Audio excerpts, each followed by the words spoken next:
하나님 우리를 치료하시는 하나님인 줄로 믿습니다. 우리 함께 보시죠. 하나님 말씀 신약성경 히브리서 11장 6절 7절 두 절만 보겠습니다. 히브리서 11장 6절 7절 한 목소리로 같이 읽겠습니다. 믿음이 없이는 하나님을 기쁘시게 하지 못하나니 하나님께 나아가는 자는 반드시 그가 계신 것과 또한 그가 자기를 찾는 자들에게 상 주시는 이심을 믿어야 할지니라. 믿음은 노아는 아직 보이지 않는 일에 경고하심을 받아 경외함으로 방주를 준비하여 그 집을 구원하였으니 이로 말미암아 세상을 정죄하고 믿음을 따르는 의의 상속자가 되었느니라. 아멘. 할렐루야. 복된 자리에 잘 오셨습니다. 옆 사람과 함께 인사 나눠봅시다. 반갑습니다. 잘 오셨습니다. 잘 오셨습니다. 이제 코로나가 계속 이렇게 퍼져가는 가운데서 오늘 참석하신 우리 성도들에게 하나님이 신령한 은혜를 부어주시는 은혜가 있기를 축복합니다. 오늘 설교 제목은 하나님께 나아가는 자입니다. 따라해 봅시다. 하나님께 나아가는 자. 나아간다라고 하는 것은 앞을 그 어떤 방향을 바라보고 간다는 거죠. 어떤 방향을 보고 따라간다. 하나님을 바라보고 나가는 자. 그러니까 하나님께로 나아가는 자라는 뜻이죠. 6절에 나옵니다. 6절 말씀 읽었지만 다시 한번 읽어보겠습니다. 하나님께 나아가는 자 6절 말씀 시작. 믿음이 없이는 하나님을 기쁘시게 하지 못하느니 하나님께 나아가는 자는 반드시 그가 계신 것과 또한 그가 자기를 찾는 자들에게 상 주시는 이심을 믿어야 할지니라. 하나님께 나아가는 자라는 말이 나오죠. 오늘 말씀에 처음에 보니까 믿음이 없이는 하나님을 기쁘시게 못한다라고 말했습니다. 하나님을 기쁘시게 못한다 이 말을 바꿔 말하면 하나님을 기쁘시게 하는 자가 되라는 거죠. 그죠? 하나님을 기쁘시게 하는 자가 되라라는. 믿음이 없이는 하나님을 기쁘시게 못한다라는 말을 다시 바꿔 말하면 우리의 삶이 하나님을 기쁘시게 하는 삶을 살아가라는 거죠.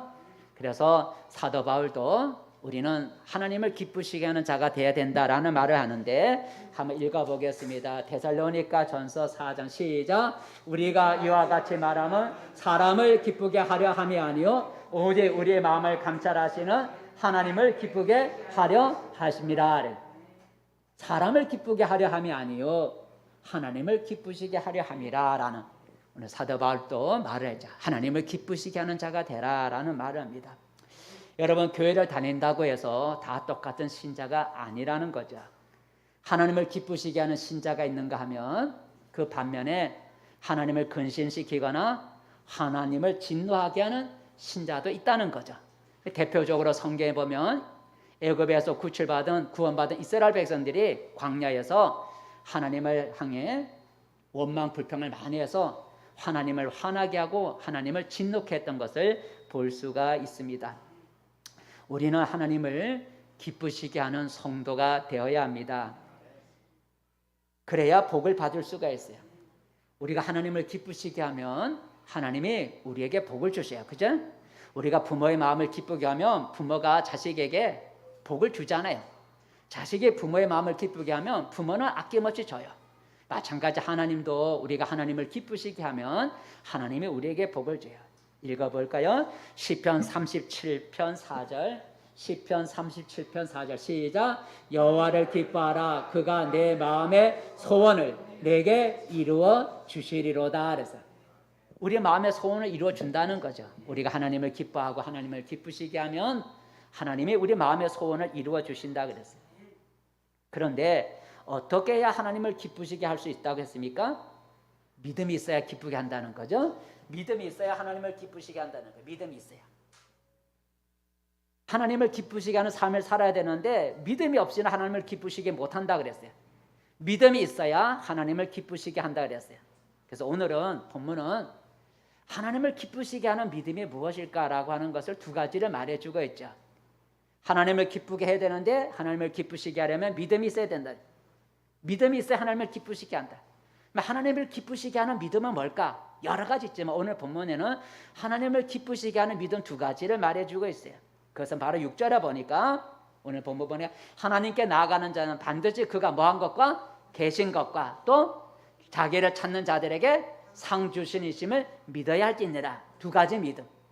하나님의 계신 것과 하나님을 찾는 자들에게 하나님은 상을 주시는 분이라는 걸 믿어야 된다는, 이 믿음이 있어야 하나님을 기쁘게 한다라고 말해주고 있어요. 그래서 오늘은 하나님을 기쁘시게 하는 믿음 두 가지, 본문에 나오는 하나님을 기쁘시게 하는 믿음, 그 믿음이 어떤 것인가, 오늘 본문이 두 가지를 말해주고 있는데 두 가지를 우리가 함께 생각해 보면서 은혜를 나누고자 합니다. 오늘 먼저 하나님께 나아가는 자는 무엇을 분명하게 믿어야 된다고요? 하나님이 계신 것을 믿어야 된다는 거죠. 6절 말씀 다시 한번 읽어볼까요? 6절 말씀 시작. 믿음이 없이는 하나님을 기쁘시게 하지 못하나니 하나님께 나아가는 자는 반드시 그가 계신 것과, 거기까지. 하나님께 나아가는 자는 반드시 뭘 믿어야 되냐면 하나님이 계신 것을 마지막에 믿어야 할지니라 라고 하는 거죠. 하나님께 나아가는 자는 어떤 믿음을 가져야 되냐면 하나님은 계신다. 따라해보세요. 하나님은 계신다.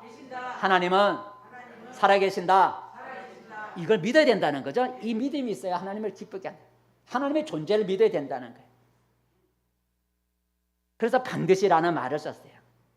어떤 때는 하나님이 계신 것 같기도 하고 또 어떤 때는 하나님이 계신 것 아닌 것, 계시지 않는 것 같기도 하고, 이렇게 그런 믿음을 갖지 말라는 거죠. 갈팡질팡하는 그런 하나님의 존재에 대한 그런 믿음을 갖지 말라는 거예요. 내가 어떤 환경에 처해 있든지 하나님이 계시다는 하나님의 존재하심을 확실하게 반드시 믿으라는 거죠. 이 믿음이 있어야 된다는 거예요. 상황에 따라서 하나님이 계신가 안 계신가는 그런 흔들림 믿음이 아니라 그런 환경을 초월해서 하나님은 살아계시다, 하나님은 계신다라는 그런 분명한 믿음을 가지라는 거죠. 오늘 우리는 하나님을 부정하는 세상에 살고 있습니다. 세상 사람들은 하나님을 부정하죠. 세상은 신을 인정하려고 하지 않죠. 신은 사람이 만들어낸 허상이라고 생각해요. 신의 존재는 과학으로 증명할 수 없기 때문에 하나님은 없다라고 하는 거죠. 하지만 모든 것을 우리가 과학으로 증명할 수 있는 것만은 아니죠. 과학이 신의 존재를 측정하는 잣대는 달 수가 없다는 거죠. 하나님은 영이시기 때문에, 보이지 않는 영이시기 때문에 인간이 가진 그런 잣대로서 하나님의 존재 유무를 결정할 수가 없다는 거예요. 그래서 성경은 자기의 좁은 머리로 하나님의 존재를 부정하는 사람을 가리켜 어리석은 자다라고 말하고 있어요. 한번 읽어볼까요? 시편 말씀, 시편 53편 시작. 어리석은 자는 그의 마음에 이르기를 하나님이 없다 하도다. 하나님 없어. 어디 하나님이 있어? 보여줘봐. 과학이 증명하지 못해. 자기의 머리로 하나님이 없다고 이렇게 말하는 사람은 어떤 사람이라고요? 어리석은 사람이라 그랬어요. 하나님의 영이기 때문에 우리의 과학으로, 우리의 이성으로 하나님의 존재를 우리가 그걸 가지고 우리가 존재로서 우리가 증명할 수가 없다는 거예요. 그렇다면 하나님의 계심을 어떻게 할 수 있을까? 과학으로 증명할 수도 없는 하나님의 존재를, 하나님의 계시다는 걸 어떻게 할 수 있을까? 하나님의 계심과 하나님의 살아계심을 과학으로는 증명할 수 없지만 하나님은 자기가 계심을 우리에게 나타내 보이신다는 거죠. 과거는 증명하지 못하지만 하나님은 자기가 살아 계심을 우리들에게 나타내 보여주신다는 거예요. 어떻게? 어떤 방법으로요? 하나님이 존재하시고 하나님의 살아 계심을 무엇을 통해서 우리에게 나타내 보여주시냐면 기도 응답을 통해서 보여주는 거예요. 과학으로 증명해서 하나님이 살아 계신다, 과학으로 막 두드려 보니까 하나님이 계신다, 이렇게 해서 하나님이 존재하는 게 아니라 하나님은 자기가 존재하심을 무엇으로 우리에게 나타내 보여주시냐면 기도 응답을 통해서 하나님이 우리에게 나는 살아있다라는 것을 보여준다는 거예요. 기도란 뭐예요? 기도란 여러 가지 의미가 있지만 하나님께 어떤 문제를 해결해 달라고 도움을 구하는 행위가 기도죠. 하나님이 존재하지 않는다면 우리가 신에게 기도하는 것은 아무 쓸모가 없는 헛된 일이잖아요. 신이 없다면 신이 존재하지 않는다면 우리가 그 신에게 기도하는 건 아무 쓸모가 없는 거예요. 존재하지 않는 신에게 기도한다는 건 어리석은 거예요. 헛된 일이에요. 하지만 하나님은 존재하시기 때문에 우리 기도에 응답하신다는 거죠. 우리가 기도함으로 그 기도에 응답하심을 통해서 하나님은 존재하신다는 것을 하나님은 보여준다는 거죠. 과거로 증명돼서 과거로 증명해봐. 나 존재해. 과거로 증명해서 하나님의 존재하심을 보여주는 게 아니라 우리가 기도에 응답해 주심으로써 하나님이 존재하심을 보여준다는 거예요. 성경이 그걸 많이 얘기를 해요. 하나의 잠깐만 예를 들어볼게요. 이스라엘의 갈멜산이 있다리죠. 그 갈멜산 꼭대기에서 엘리야와 바알 제사장 850명이 대결하는 얘기가 나와요. 하늘에서부터 기도해서 하늘에서부터 불을 내리는 신이 진짜 신이다. 기도해서 하늘로부터 불을 내리는 그 신이 진짜 신이다. 어느 신이 진짜 신이지 하면 대결해 보자는 얘기가 성경에 나와요. 먼저 다른 신 바알 신을 섬기는 제사장들이 850명이 껑충껑충 뛰면서 소리를 질러가면서 바알이여 바알이여 불을 내려주세요 했지만 불이 안 내려왔어요.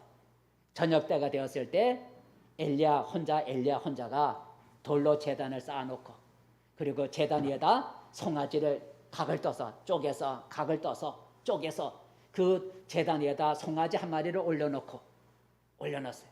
그리고 사람들이 많은 사람 구경하는 어느 신이 진짜 신이지 살아있는 신이 어느 신이냐 많은 사람이 구경했어요. 그리고 엘리야가 그 송아지에다가 물을 길러다 갖다 부으라 그러는 거야. 물을 적시라는 거야. 제단에다가 물을 3번이나 갖다 적시라. 그래서 물이 재물에 적시 푹 재물에 송아지가 물에 푹 적시고 그 옆에 모든 흙이 다 젖었다 그랬어요. 한번 읽어볼까요? 자, 엘리야가 어떻게 제단을 쌓고 송아지를 했는데 한번 읽어보겠습니다. 시작. 나무를 버리고 송아지에 각을 떠서 나무 위에 놓고 이르되 통 4새 물을 채워다가 번제물과 나무 위에 부으라고 또 이르되 다시 그리하여 다시 그리하니 또 이르되 3번째로 그리하여 3번째로 그리하니 물이 제단으로 두루 흐르고 도랑에도 물이 가득 찼더라 그랬어요. 돌로 제단을 쌓아놓고 거기다 송아지 올려놓고 물을 갖다 3번이나 부었다는 거예요. 그래놓고 이 엘리야가 하나님 앞에 불을 내려달라 기도하는 거예요. 여러분 푹 젖은 것에 여러분 불이 붙겠어요? 그죠? 불이 붙겠냐고요. 근데 푹 적셔놓고 하나님 앞에 여호와여 불을 내려주셔서 응답해 주세요 하고 기도를 합니다. 한번 읽어볼까요? 37절 시작. 여호와여 내게 응답하옵소서 내게 응답하옵소서. 이 백성에게 주 여호와는 하나님이신 것과 주는 그들의 마음을 돌이키심을 알게 하옵소서 하매까지. 응답하옵소서라는 거 응답은 뭘 응답해달라는 거야? 불을 내려달라는 거죠. 불을 내려서 하나님의 살아계심을 보여주세요 하고 기도를 한 거예요. 불을 내려주세요. 이 젖은 송아지를 태워주세요 하고 기도했어요. 여러분 하나님이 계시지 않는다면 아무리 소리를 지르고 뛰고 소리를 지르며 뛰면서 기도할지라도 하늘에서 불이 내려오지 않을 거예요. 하나님이 존재하지 않는다면. 그죠? 하나님이 존재하지 않는다면 아무리 뛰면서 소리를 지르면서 기도한들 하늘에서 불이 내려오겠어요? 더구나 송아지 재물에 물로 푹 적셔 있는데 그 젖어 있는 송아지가 태워지겠냐 이거예요. 그런데 어떻게 됐나요? 엘리야가 응답해 주옵소서 응답하옵소서라고 기도한 지 얼마 안 됐는데 하늘로부터 불이 내려. 번개라는 말은 없어. 하늘로부터 불이 내려와서 송아지를 태워버린 거야. 옆에는 모든 물을 흩어버렸어요. 한번 읽어볼까요? 자, 39절 하나님은 응답하셨어요. 시작. 이에 38절부터 이에 여호와의 불이 내려서 번제물과 나무와 돌과 흙을 태우고 또 도랑의 물을 핫은지라. 39절 모든 백성이 보고 엎드려 말하되 여호와 그는 하나님이시로다 여호와 그는 하나님이시로다 하니라 그랬어요. 응답하는 걸 불이 내려서 제물을 태우는 걸 보고 백성들이 그는 여호와시로다. 그 무슨 말이에요? 하나님은 살아계시다. 하나님은 살아계시다 하고 엎드려서 하나님께 경배했다 그래요. 바로 무엇을 말하죠? 하나님의 존재하심은 과거로 증명되는 것이 아니라 우리가 기도해서 기도의 응답함을 통해서 하나님은 자신이 존재함을 보여준다는 거예요. 하나님을 부정하는 국가나 하나님을 부정하는 개인은 성경에 보면 또 세상 역사를 보면 망하는 걸 볼 수가 있어요.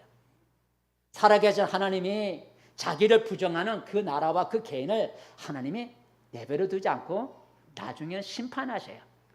여러분, 하나님이 없다고 가르치고 그 종교는 아편이라고 했던 그 공산국가가 어떻게 됐어요? 그 공산국가는 다 망해버렸어요. 소련을 중심으로 한 그 모든 공산국가는 다 망해버렸어요. 지금 대부분 다 공산국가가 자유국가가 됐어요.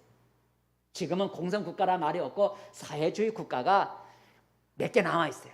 베트남, 중국, 북한, 사회주의라고 해요. 물론 남미도 있고 그렇지만 여러분, 공산국가는 없어졌어요. 하나님을 부정하던 그 공산국가는 다 없어졌다는 거예요. 하나님이 심판하셨어요. 개인도 마찬가지예요. 개인도 하나님을 부정하는 개인은 나중에 다 하나님을 심판하셔요. 하나 예를 들어 볼게요. 프랑스의 철학자 볼테르라고 하는 철학자가 있는데, 이 볼테르라는 철학자는 아주 무신론자예요. 무신론자. 신이 없다는 거예요. 그래서 신이 없다는 걸 글로 쓰고 연설을 하면서 사람들의 갈채를 받았어요. 신이 없다라는 그 연설을 통해서 사람들이, 세상 사람들은 신을 안 믿으니까 세상들이 환호했어요. 그래, 신이 없다, 신이 없다. 신이 없다고 연설하고 신이 없다는 글로서 그렇게 유명한 볼테르라는 그런 무신론자가 있었어요. 그 무신론자는 이렇게 말을 했어요. 100년 후면, 내후 100년 후면 이 세상에 하나님을 믿는, 하나님의 존재를 믿는 그런 사람들이 없어질 거다. 100년 후면 하나님을 믿는 그런 사람들이 없어질 거다. 하나님이 존재한다면 내가 지금 하나님에게 욕을 하는데 하나님이 나를 카메라에 내버려 두겠느냐? 내가 이렇게 하나님을 욕을 하고 있는데 내가 이렇게 말짱하게 살아있는 거 보면 하나님이 없는 거야. 하나님이 살아계시면 내가 이렇게 욕을 하고 있는데 하나님 내버려 두겠느냐? 하나님이 없는 거야. 이렇게 말했어요. 그 볼테르의 주먹질에 하나님의 침묵하시다가 드디어 하나님의 심판의 손을 들었어요. 언제 들었냐면 볼테르가 죽을 때 하나님이 심판을 내렸는데, 어떻게 심판을 내렸냐면 죽음의 공포를 볼테르의 마음속에 집어넣었어요. 죽음에 대한 공포. 그래서 이 볼테르가 죽음에 대한 공포로 몸을 팔팔 떨다가 죽었어요. 마지막 그가 숨을 거두면서 이런 말을 했다래. 나는 이제 지옥불에 던져지는구나. 지옥불에 들어가는구나. 한번 읽어볼까요? 시작. 이제 나는 지옥불에 들어가는구나. 그래 고백하고 죽었다. 살아생전에 하나님 없다고, 살아있으면 나를 이렇게 내버려 두겠느냐고 땅땅거리는 볼테르가 죽을 때에 죽음의 두려움이 언습해 와서 죽음으로 팔팔 떨다가 마지막에 외치는 말이 나는 이제 죽음의 지옥불에 들어가는구나. 하나님의 존재를 믿지 않으면 지옥불 두려워할 것도 없잖아요. 그죠? 하나님의 존재하지 않는다면 뭐 지옥불이 두렵고 뭐가 두렵겠어요. 그런데 죽을 때에 나는 이제 지옥불에 들어가는구나 하면서 떨면서 숨을 거뒀다 그래요. 여러분, 그리고 그 볼테르가 세상을 떠난 후에 어떻게 됐나요? 100년 후면 믿는 자들이 없어진다 그랬는데 믿는 자가 없어졌나요? 더 많아졌어요. 더 많아졌어요. 그리고 여러분, 하나님이 없다고 하는 그 없다는 책을 찍어내던 그의 볼테르의 인쇄소가 나중에 성경을 찍어내는 인쇄소로 바뀌어졌다는 거예요. 신이 없다고 책을 찍어내던 그의 인쇄소가 신이 있다고 하는 성경을 찍어내는 인쇄소로 바뀌어졌다 그래요. 이처럼 여러분, 하나님은 우리 눈에 보이지 않지만 분명히 존재하십니다. 하나님은 과학으로 증명되는 것이 아니라 믿으며 나타나는 거예요. 예? 하나님은 과학으로 증명돼서 믿어지는 게 아니라 하나님을 믿으면 하나님은 믿는 자에게 나타나는 거예요.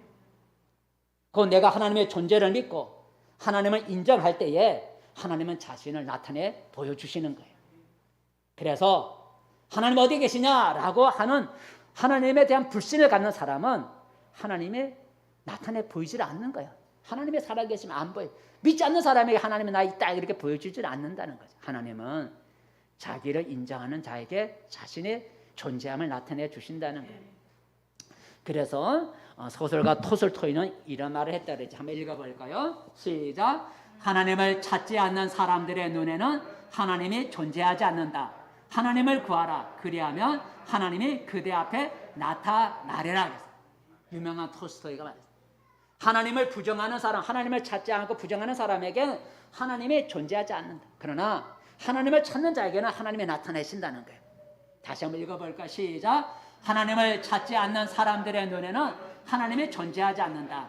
하나님을 구하라. 그리하면 하나님이 그대 앞에 나타나리라 그랬어요. 하나님은 누구에게 나타난다고요? 자기를 찾는 자, 자기를 인정하는 자에게 하나님이 나타나시는 거예요. 부정하는 자에게는 하나님이 안 나타나셔요. 그러니까 하나님 눈이 안 보이는 거예요. 여러분, 하나님의 계심을 인정할 때 인정하는 사람에게 뒤따르는 게 뭐냐면 순종인 걸 우리가 기억해야 돼요. 그래, 나 하나님의 살아계심을 믿어. 하나님의 존재하심을 믿어. 우리가 말은 하죠. 근데 하나님의 계심을 인정하는 사람에게 나타나는 증거가 하나 있는데 그게 뭐냐면 순종이라는 거예요. 하나님의 살아계심을 믿는 사람은 하나님의 명령과 뜻에 순종하게 되어 있는 거예요. 그죠? 하나님의 살아계심을 믿으면 그분의 명령과 뜻에 순종하게 되어 있는 거예요. 하나님의 명령과 뜻에 순종하지 않으면서 하나님을 나 믿어 라고 말을 하는 사람은 그 입은 마음으로 믿는 게 아니라 입으로 믿는 거예요. 그죠? 입으로 믿는 거예요. 하나님의 존재를 믿는 사람은 하나님의 명령과 뜻과 지시에 순종하는 것이 따라오게 되어 있어요. 하나님의 명령과 뜻의 지시에 순종하지 않으면서 믿는다고 말을 한다면 그 사람은 마음으로 믿는 게 아니라 입술로 믿는 거다라고 하는 거예요. 오늘 보면 7절에 보면 노아에 대한 믿음이 나와요. 여러분, 노아 하면 무엇이 떠올라요? 방주, 배, 네모진 배죠. 배. 방주를 우리가 생각해요. 노아가 왜 방주라는 배를, 커다란 배를 만들었을까요? 자기가 원해서 만든 게 아니고 하나님의 배를 만들라고 명령을 한 거예요. 하나님의 지시를 내렸어요. 배를 만들으라고, 방주를 만들으라고 하나님의 지시를 했어요. 한번 읽어볼까요? 자, 창세기 6장이죠. 시작. 너는 고페로 나무로 너를 위하여 방주를 만들되 그 안에 칸들을 막고 역청을 그 안팎에 칠하라 그랬어요. 하나님이 노아에게 방주를 지으라 그랬어요. 하나님의 명령이었어요. 만약 노아가 하나님의 존재를 믿지 않았다면 이런 명령을 들었을 때 헛소리 들었다고 해서 순종하지 않겠죠. 그죠? 하나님의 존재를 안 믿으면 이런 소리를 들렸을 때 헛소리다, 헛개비다라고 순종하지 않았을 거예요. 그런데 노아가 이렇게 하나님의 계심을 믿었기 때문에 이렇게 들려오는 음성을 순종할 수가 있었다는 거죠. 이 방주 크기가 보통 확실히 모르지만 133m래. 축구장 우리 길이가 보통 100m인데 축구장 길이보다 더 긴 133m고 폭이 22m, 높이가 13m, 4층 높이. 4층 높이. 보통 한 층을 3m로 치면 4층 높이 22m. 우리 이것을 여기 이거 10m도 안 되잖아요. 22m. 길이가 133m. 그런 방주를 노아가 원해서 진 게 아니라 하나님의 명령이기 때문에 순종해서 했던 거예요. 하나님을 믿으면 순종이 따라온다는 거예요. 그러므로 여러분, 오늘 하나님께 나아가는 자는 뭘 믿어야 된다고요? 하나님의 계심을, 하나님의 존재함을 믿어야 된다는 거예요. 반드시 믿어야 된다는 거예요. 어떤 어려움이 와도 하나님의 계심에 대한 그 존재를 의심하지 말아야 된다는 거예요. 하나님은 자기의 존재를 믿지 않거나 자기의 존재를 부정하거나 하나님의 존재에 대해서 반시반의하는 자에겐 하나님이 나타나지 않아요. 하나님은 자기의 존재를 분명히 믿는 자에게 하나님은 나타내신다는 거죠. 하나님의 존재하심을 분명히 믿으면 우리 인생은 달라져요. 우리의 삶이 달라져요. 하나님의 계심을 믿는다면 우리의 삶이 달라져요. 우리의 삶이 과거와 달라지지 않는 가장 큰 원인은 하나님의 계심을 믿지 않기 때문에 또 그분의 명령에 따르지 않으니까 삶의 변화가 없는 거예요. 하나님의 존재하심을 믿으면 그분의 명령과 뜻과 지시에 순종할 수밖에 없기 때문에 우리의 삶에 변화가 일어나요. 믿어도 우리의 삶에 아무런 변화가 일어나지 않는 건 내가 입으로만 믿고 하나님의 계심을 내가 진실로 믿지 못하기 때문에 그분의 명령과 뜻에 순종하지 못하니까 변화가 없는 거예요. 두 번째로는 하나님께 나아가는 자는 어떤 믿음을 가져야 하나님을 기쁘시게 한다 그러냐면 하나님이 상 주시는 걸 믿어야 된다는 거죠. 6절 다시 한번 읽어볼까요? 어떤 믿음을 가져야 되는가? 6절 말씀 시작. 믿음이 없이는 하나님을 기쁘시게 하지 못하나니 하나님께 나아가는 자는 반드시 그가 계신 것과 또한 그가 자기를 찾는 자들에게 상 주시는 이심을 믿어야 할지니라 그랬어요. 여기서 자기는 하나님이자 하나님을 찾는 자들에게 뭘 주신다고요? 상 주신다 그랬어요. 여기서 상이란 뭐예요? 보상이죠. 보상. 갚아준다는 거예요. 자기를 찾는 자들에게 상 준다는 얘기는 보상해 준다는 거예요. 갚아주신다는 거예요. 복을 주신다는 거예요. 우리가 주를 찾는 그 수고와 주를 위한 헌신이 헛되지 않다는, 그게 바로 상을 준다는 의미예요. 근데 하나님은 누구에게 상을 준다는 거예요? 누구에게 보상해 준다 그랬어요? 아무에게나 보상해 주는 게 아니라 어떤 자에게? 하나님을 찾는 자에게, 하나님을 찾는 자에게 하나님이 갚아준다는 거예요. 하나님을 찾는 자에게, 하나님을 찾는 자에게 하나님이 보상해 준다 그랬어요. 시편 34편 10절 읽어볼까요? 시편 34편 10절 말씀. 10절만 시작. 젊은 사자는 궁핍하여 줄일지라도 여호와를 찾는 자는 모든 좋은 것에 부족함이 없으리로다. 여호와를 찾는 자에게는 부족함이 없도록 좋은 거 주신다는 거예요.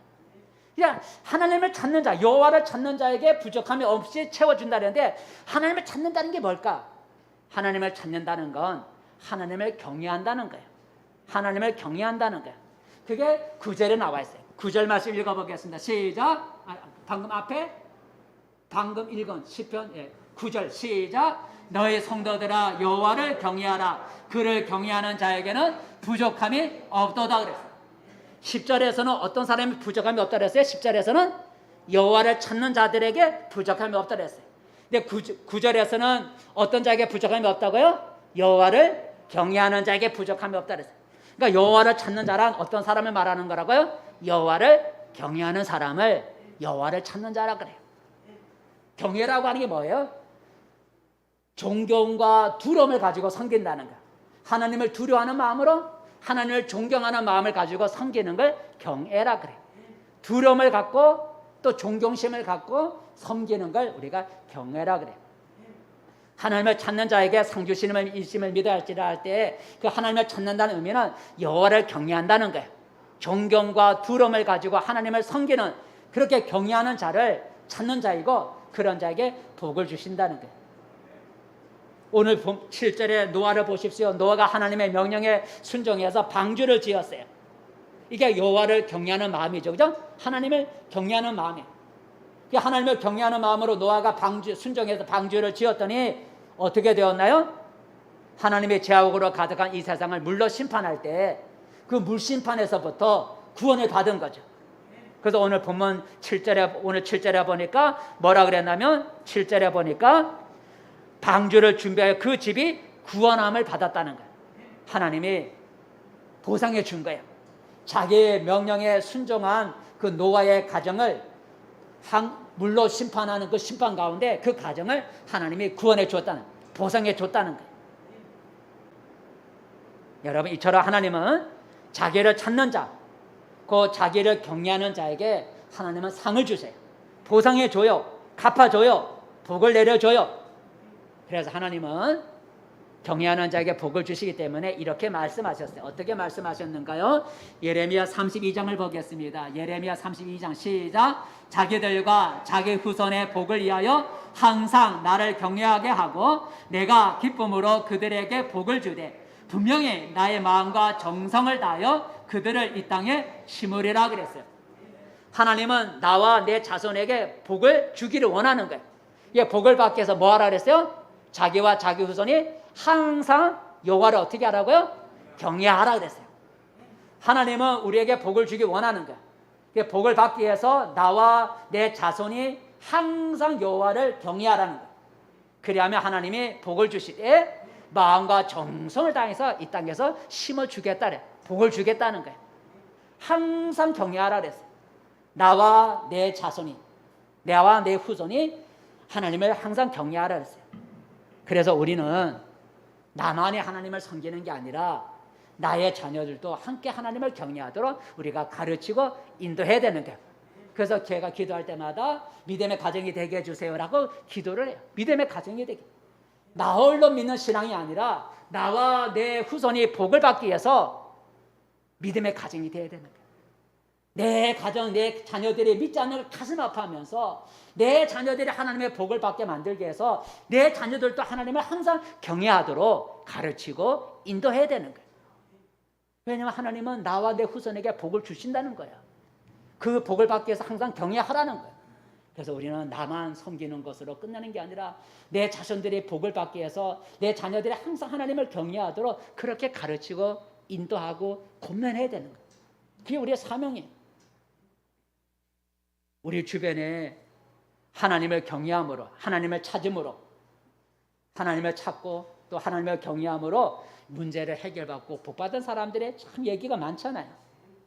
몇 가지 두 가지만 얘기를 드려요. 우리가 이런 어려운 가지고 금요일마다 독서 모임을 해요. 지금 우리가 독서 모임은 이번에 새 책을 읽지만 지난주까지 1시간 기도라고 하는 유기성 목사님, 선한목자교회 유기성 목사님의 책을 우리가 몇 권 읽어봤는데 그중에 지난주까지 1시간 기도라는 책을 읽었어요. 그래서 이번 주부터는 또 다른 책을 읽고 있는데 그 책의 내용이 이런 게 있어요. 그 선한 목자 쓴 우리가 읽은 책 1시간 기도라는 책, 그 유기성 목사님의 그 글에 보면 그 유기성 목사님이 부산에서 목회할 때 그 얘기가 책에 나왔어요. 이런 얘기가 있어요. 그 부산에서 유기성 목사님 목회할 때 그 교회 교회 전도도 열심히 하고 새신자 양육반에 가서 새신자를 양육하는 일에 아주 그런 일에 헌신하고 있는 여자 권사님이 계셨대요.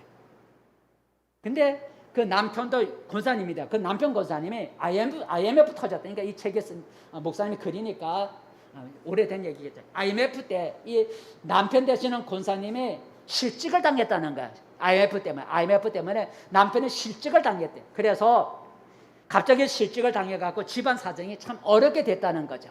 어렵게 돼. IMF가 터져서 그때 그 권사님의 딸이 대학생이었고 아들이 고등학교 3학년 대학 입시를 앞두고 있었다는 거예요. 근데 어느 날 이 지금 실직을 당한 어려운 가운데 어렵게 그래도 그동안 모았던 돈 100만 원을 은행에 가서 이 여자 권사님이 돈 100만 원을 찾아갖고 어렵사리 그동안 모았던 100만 원을 찾아서 핸드백에다 그 돈을 100만 원을 넣고 그리고 교회 전도하는 날이라서 그 핸드백을 들고 교회로 바로 왔어요. 근데 교회에 왔는데 교회 전사님이 보니까 권사님의 핸드백이 이상한 거야. 그래서 전사님이 그 권사님 보고 권사님 핸드백이 왜 그래요? 그 말을 듣고 보니까 핸드백이 쫙 째져갖고 벌려져 있는 거야. 그것도 모르고 온 거야.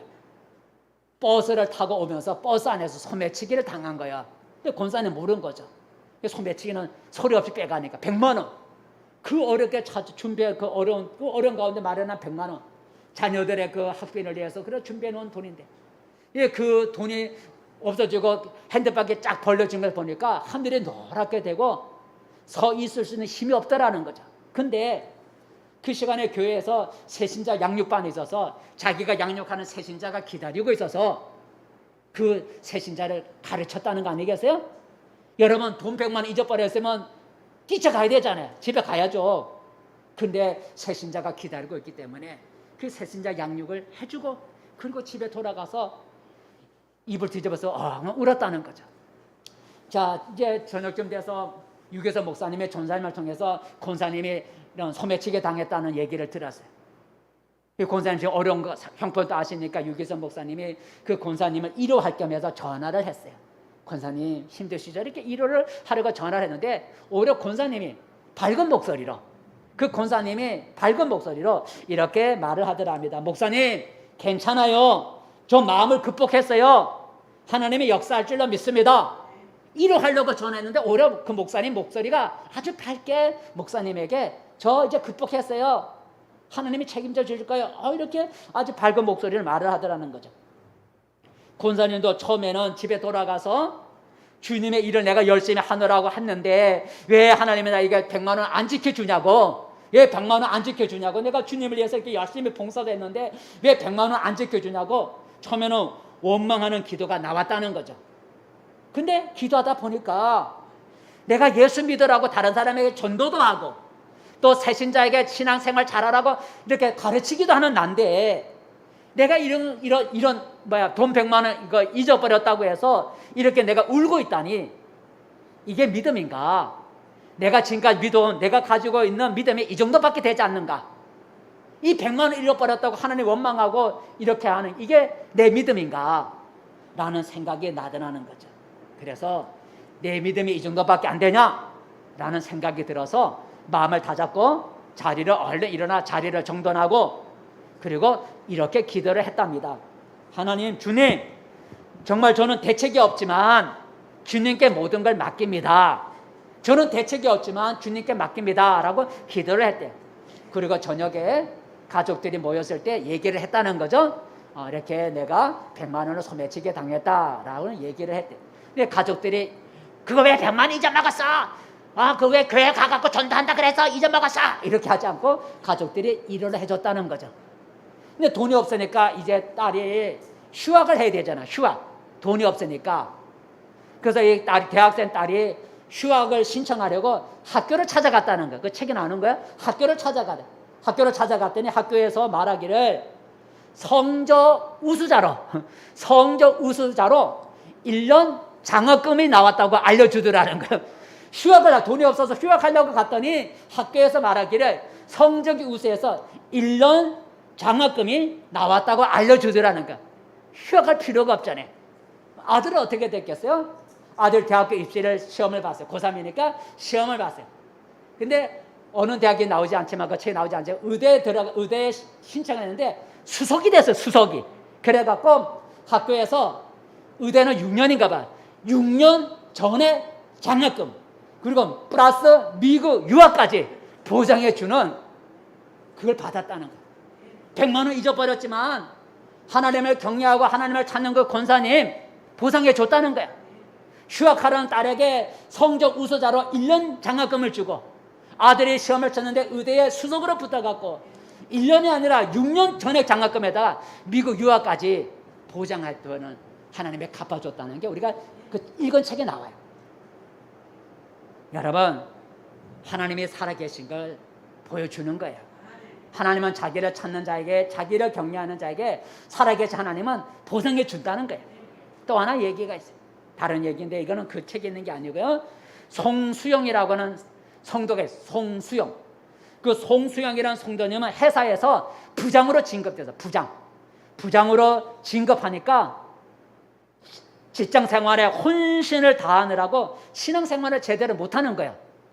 왜냐하면 진급이 됐으니까 직장 생활이 바쁘니까 그 직장 생활에 혼신을 다하느라고 신앙 생활이 게을러지기 시작했어요. 이 송수영 성도님은 자기 직장이 인생의 전부라고 생각하고 주일에도 회사에 출근하고 회사 사람들과 어울리면서 주일날도 다녔어요. 그러니까 교회를 못 다니는 거예요. 그런데 그만큼 회사가 부도가 나버렸어. 부장이 돼갖고 거기다 자기 인생을 올인했는데 그 회사가 부도가 나버렸어. 그러니까 하루아침에 직장을 잃어버리게 되니까 이 송수영 성도님이 마음이 상해서 몸까지 병이 들었어. 폐결핵에 걸렸어. 이 사람이 폐결핵에 걸려갖고 병원에 입원하게 되었어요. 그런데 병원에 입원해 있는 가운데 마음속에 문득 생각나기를 내가 하나님을 버렸더니 하나님도 나를 버리는구나. 내가 하나님을 버렸더니 하나님도 나를 버리는구나. 내가 이제 하나님께로 돌아가야 되겠다라는 마음의 생각이 나더라는 거예요. 그래서 이번에 있는 그가 병원에 아마 예배실에 있었던가 봐요. 아마 큰 병원인가 봐요. 그 병원에 있는 동안에 주일 예배를 병원에서 드리기 시작했고 주일 예배뿐만 아니라 수요 예배, 금요 기도회, 새벽 기도에 참석하면서 기도하기 시작했다는 거예요. 믿음 대단하잖아요. 그죠? 우리 교회 성도들이 오후 예배도 참석하고 수요 예배도 나오고 그러면 좋겠어. 근데 지금 코로나 때문에 나오라 강요는 못하지만 우리 성도들도 좀 오전 예배만 아니라 오후 예배도 나오고 수요 예배도 나오고 새벽 예배도 나오고 좀 그러면 좋겠어. 근데 이 성도란 집사 직분도 없으니까 이분이 그 주일로 하나님께 돌아가겠다는 그 마음을 먹고 주일 예배 드리기 시작해갖고 수요 예배, 금요 기도회, 새벽 기도를 참석을 했어요. 그러면서 하나님께 기도한 거예요. 하나님 잘못했습니다. 용서해 주세요. 하고 3개월 동안 아침 저녁으로 매일 하나님 앞에 눈물을 흘리면서 기도했다는 거예요. 3개월 동안에 아침 저녁으로 눈물을 흘리면서 하나님 용서해 달라고 그렇게 기도를 했다는 거예요. 그렇게 3개월이 지나가니까 물론 약을 먹어서 됐겠지만 폐결핵이 완치가 되었다는 진단을 받았다는 거예요. 너무 감사해서 이 송수연 전 성도님이 이렇게 기도했다고 합니다. 하나님께서 내 병을 고쳐주셨으니 앞으로 내 인생도 하나님 앞에서 충성하고 영광을 돌리겠습니다. 이렇게 고백했다. 하나님이 내 폐결을 고쳐주셨으니 이제 내가 하나님의 영광을 위해서 하나님 앞에 내가 충성하며 살아가겠습니다 라고 고백했대요. 그리고 폐결이 났으니까 나와서 전기용품 회사를 인수를 받았다는, 전기용품 회사가 망했으니까 전기용품 작은 회사를 하나 인수해서 신앙으로, 이제 하나님의 신앙으로 산다 했으니까 신앙으로 사업을 시작했대요. 그는 아무리 일이 많아도 회사가 복잡해도 공장의 전 직원들에게 하나님께 예배를 드리도록 그렇게 했대요. 그리고 수입이 적든 많든 하나님 앞에 매일 12조를 드렸다는 거예요. 저는 우리 교회 성도들 다 11조 하기로 해서 기도하고 있어요. 하는 성도도 있지만 하지 못하는 성도들, 우리 성도의 자녀들까지도 다 11조 생활하게 했어요. 그건 하나님 앞에 신앙의 기본이거든. 뭐 11조 없어졌다고 말하는 목사들도 있을지 모르죠. 저의 신앙은 11조는 드려야 된다는 거예요. 그래서 온 교회 우리 성도들은 11조 생활할 수 있게 해서요. 그래서 적어놓고 있어요. 하나님, 저가 11조 생활할 수 있게 해주세요. 저 성도의 자녀들도 11조 생활할 수 있게 해주세요. 저는 기도하고 있어요. 근데 이 성도님이 하나님 앞에 매일 수입이 많든 적든 12조를 드렸다는 거예요. 그리고 과거에 직장에 충성했던 것처럼 혼신을 다해서 하나님 일에 충성했대요. 그러자 소문이 나기를 송수연 사장은 예수께 미친 사람이다 라는 소문이 났대요. 하지만 그가 그렇게 미칠 정도로 하나님을 충성하면서 사장이지만 충성해서 하나님을 섬겼더니 하나님이 그의 사업을 더 번창하게 만들어서 반월공단에 큰 공장을 하나님이 짓게 만들어주시고 더 큰 복을 받았대요. 그 송수연 성도님이 이런 간증을 마무리 짓게 되죠. 그의 간증의 마무리입니다. 읽어보겠습니다. 시작. 내가 하나님을 기쁘시게 해드렸더니 하나님께서 나에게 큰 상을 내려주셨다라는, 내가 하나님을 기쁘게 해드렸더니 하나님이 나에게 보상해 줬다는 거예요. 다시 한번 읽어볼까? 시작. 내가 하나님을 기쁘시게 해드렸더니 하나님께서 나에게 큰 상을 내려주셨다라고 고백해요. 여러분, 이처럼 하나님은 자기를 찾는 자, 아까 찾는다는 것은 하나님을 경외하는 거라서 존경과 두려움을 가지고 섬기는 걸 경외라 그랬어요. 하나님을 찾는 자, 그 자기를 경외하는 자를 내버려 두지 않는다는 거예요. 뭘 주신다 그랬어요? 상을 주는다 그랬어요. 보상해 준다고 하셨어요. 갚아준다 그랬어요. 그래서 자기와 자기 후손이 복받기를 원하는 사람은 하나님을 어떻게 하라 그랬다고요? 항상 경외하라 라고 아까 예레미야 32장에 말을 했어요.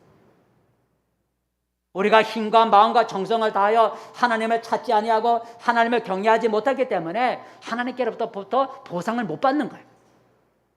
하나님은 우리가 미지근한 신앙생활을 하기를 원치 아니하시고 우리의 신앙이 뜨거워지기를 원하시는 거예요. 그래서 예수님이 라오디게아 교회를 향해서 말씀하셨죠. 한번 읽어볼까요? 라오디게아 교회를 요한계시록 시작. 내가 내 행위를 아노니 내가 차지도 아니하고 뜨겁지도 아니하도다. 내가 차든지 뜨겁든지 하기를 원하노라. 이 말의 뜻은 차가워라 하는 게 아니라 뜨겁기를 원하라는 그런 의미죠. 미지근한 신앙은 나 싫다, 너의 신앙이 좀 뜨거워지기를 원한다, 그런 의미 아니겠어요? 여러분, 하나님은 우리의 신앙이 좀 뜨거워지기를 원하는 미지근한 신앙, 그냥 한방 나왔다 끝나는 신앙, 그런 게 아니라 아까 송수연 그 성도님처럼 정말로 힘을 다해서 뜻을 다해서 하나님을 열심히 섬기는 그런 뜨거운 신앙을 하나님은 원하십니다. 그런 자에게 하나님이 어떻게 하신다고? 갚아준다는 거야. 아까 그 권사님처럼 갚아준다는 거야. 그러므로 우리는 상 주신 하나님을 바라봐야 된다는 거예요. 하나님의 상 주실 것을 믿으면 열심히 섬길 수가 있어요. 하나님의 상 주실 것을 믿으면 하나님을 열심히 섬길 수가 있어요. 왜냐하면 믿기 때문에. 근데 우리가 하나님이 상 주실 것을 믿지 못하기 때문에 우리가 하나님 앞에 열심을 못 내는 거예요. 상 주시고 못 믿는데 내가 열심을 내봐야 헛수고한다는 거야. 내가 손해본다는 거야. 11조 내면 내가 손해본다 생각하는 거예요. 갚아주실 것은 못 믿어. 그러나 하나님이 갚아주실 것, 보상할 것 믿으면 헌신할 수가 있고 봉사할 수가 있고 열심을 낼 수가 있어요. 하나님이 내게 상 주실 것을 믿는다면 열심을 내지 못할 이유가 없는 거예요. 우리가 부모에게 효도하는 것처럼 또 직장생활에 최선을 다하는 것처럼 내 마음과 정성을 다해 하나님을 경외하면 하나님은 반드시 그 믿음에 보상해 주시고 복을 주신다는 것. 말씀을 맺습니다. 성도 여러분, 내가 하나님을 기쁘시게 하면 하나님이 복을 내려주실 거예요. 근데 무엇이 있어야 하나님을 기쁘시게 할 수 있다고요? 믿음이 있어야 하나님을 기쁘시게 한다 그랬어요. 믿음이 없으면 하나님을 기쁘시게 못한다 그랬어요. 그럼 하나님을 기쁘시게 하는 믿음이 뭘까? 오늘 본문에 두 가지 믿음을 말해주고 있어요. 하나는 하나님의 계심을 믿으라는 거예요. 따라요. 하나님이 계심을 믿어라. 이게 첫 번째 하나님이 기쁘게 하는 믿음이. 하나님이 계신다는 믿어야 된다. 그도 반드시 믿어야 된다는 거예요. 내 주변의 사람들이 다 하나님을 부정하고 믿지 않는다 할지라도 나의 믿음을 또 조롱한다 할지라도 흔들리지 않고 하나님은 계셔, 하나님은 존재하셔, 하나님은 살아계셔 라는 그 믿음이 있어야 하나님을 기쁘시게 할 수 있다는 거예요. 여러분도 하나님의 계심을 분명히 믿기를 바랍니다. 하나님의 존재는 과거로 증명돼서 믿어지는 게 아니라 내가 하나님을 믿는다고 고백하고 인정할 때 그때 하나님은 나타내시는 거예요. 하나님은 자기를 존재를 믿고 인정하는 자에게 하나님은 자신을 나타내시는 거예요. 증명돼서 나타나는 게 아니라 믿음을 보일 때 그것이 기도라 그랬어요. 기도에 응답하심으로 하나님은 자신이 존재하심을 나타내 보여주시는 거예요. 하나님의 존재를 분명히 믿어야 우리의 신앙이 바르게 될 수가 있어요. 하나님이 존재한다는 걸 믿어야 우리 신앙생활이 바르게 되는 거예요. 그리고 하나님의 명령과 뜻에 순종할 수가 있어요. 하나님의 계심을 믿을 때 순종이 따라오는 거예요. 하나님 존재하는 거 안 믿는데 어떻게 순종이 따라오겠어요? 두 번째 하나님을 기쁘시게 하는 믿음은 하나님의 상 주실 것 믿어요. 따라해봐. 하나님이 상 주실 것을 믿어야 한다. 예, 이게 믿어요. 하나님은 상 주실 거야, 보상해 줄 거야, 내가 헌신하고 수고하는 거 갚아주실 거야 하는 그 믿음이 있어야 된다는. 내가 하나님을 간절히 찾고 내가 최선을 다해서 하나님을 섬기면 하나님이 응답해 주시고 복 주실 것이라고 하는 믿음을 가져야 하나님이 기뻐하셔. 너 그 믿음 가졌냐?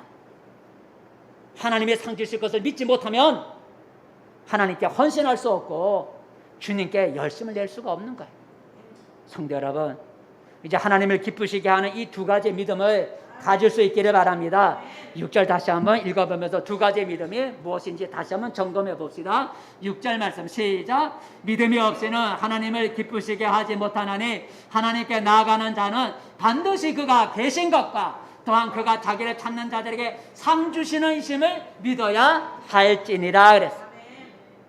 이 두 가지의 믿음을, 하나는 살아계신다, 하나님은 보상해 주실 거야 라고 하는 이 두 가지의 믿음을 가지고 하나님을 섬김으로써 하나님이 베풀어 주시는 상, 그 놀라운 기적과 축복을 체험하는 복된 성도들이 되기를 축복합니다. 기도하겠습니다. 은혜로우신 하나님 아버지, 세상 사람들은 하나님의 존재를 믿지 않고 믿는 사람들을 멸시하지만 우리 하나님은 살아계신 줄로 믿습니다. 하나님은 과거로 증명되는 것이 아니라 하나님의 계심을 믿고 인정하는 자에게 하나님은 자신의 살아계심을 나타내 보여주시는 줄로 믿습니다. 이제 하나님의 존재하신 하나님의 살아계심과 내가 주를 위해 헌신하고 수고하는 모든 것에 보상해 줄 거라고 하는 믿음을 가지고 충성을 다하고 헌신하고 열심을 품고 주를 섬기는 우리 성도들이 되어서 복받게 도와주시옵소서. 예수님의 이름으로 기도합니다. 아멘.